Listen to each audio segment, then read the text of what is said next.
Liv's best friend was about to take off her long pants and go for a swim, but her husband nearby was acting strangely. He suddenly said he needed to use the restroom. Something felt off. Sensitive as she was, Liv noticed it immediately. She caught her husband staring at her best friend again and again, his gaze far too intense. Doubt crept into Liv's mind. Sure enough, when she opened her husband's laptop, she discovered private videos of the two of them. What shattered her even more was finding out that her best friend had secretly arranged to meet her husband in a secluded wooded area. That was the moment Liv completely lost control. In the pouring rain, she rushed toward the dark forest. Spotting a red figure in the distance, she didn't hesitate. She shoved the person off a cliff. Back at the mountain lodge, she scrubbed her skin over and over, as if trying to wash away any trace of dirt. Then she unlocked her husband's phone and deleted every flirtatious message between him and Kara, one by one. After that, she carefully cleaned every corner of the room, afraid she might leave behind a single clue. Standing in front of the mirror, rehearsing the story she had made up, a sudden knock at the door froze her in place. Her heart leapt into her throat.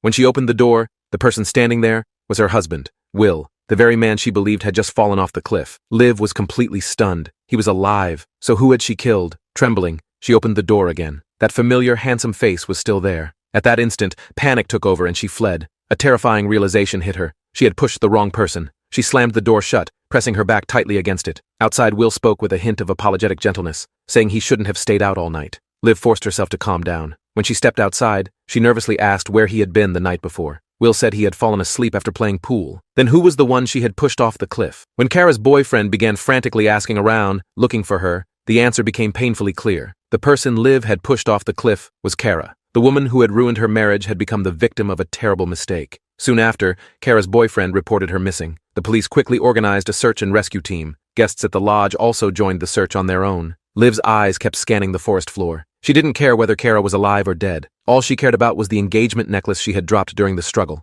Luckily, while resting under a tree, she spotted the necklace glimmering faintly, right by Will's feet. She immediately crouched down, pretending to check on Will's injured ankle, gently massaging it while discreetly slipping the necklace into her palm and then into her pocket. Only then did her racing heart finally slow. Deep down, she even prayed that Kara would disappear forever into the mountains. But fate had other plans. News soon came from the search team. Kara had been found.